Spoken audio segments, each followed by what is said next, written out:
In this tutorial, we're going to work with inserting a photo behind a transparent area. We're going to start by going to our Creation Station Library search, enter in the SKU number that we want, and there it is open on screen.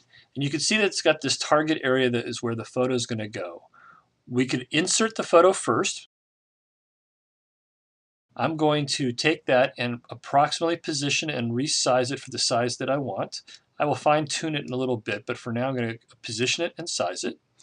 Then I'm going to come up here to Layer and use Pushback. It seems to have disappeared from screen, but you can still see by the bounding box of the image that the photo is there. It's just obscured by the layer sitting on top of it. In this case, the layer is this image with the backdrop. We're going to shift the focus away from the photo to the card itself by clicking somewhere on the card.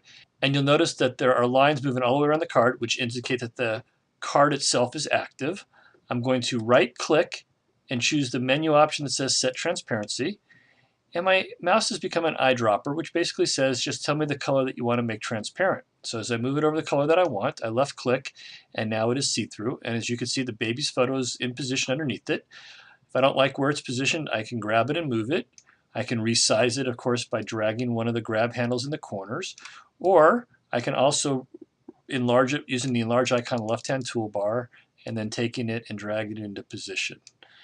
And I can size it correctly. To show you what's going on here behind the scenes, there are several things that are on this card. If I click down here in the lower right hand corner where the objects list is, I can see all the different things that are on the card. And I can see that there is one image at the lower level, which is the baby's photo, image level number 1.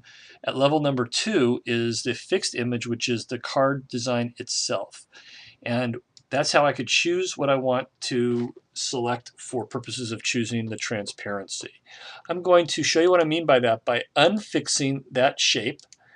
And I'm going to now take the image and I could move it to show you how this is working. We have a layer which is transparent. Now I can right click and remove the transparency. I can go back and lock that layer back down. And because it's locked, I can't move it by accident. I'm trying to left click and drag. But because it's locked, I can now right click and choose my Set Transparency option. So we have two ways that we could insert the photo to this transparency card. We can start with the photo and put it behind the layer that we want and then change the card to become transparent.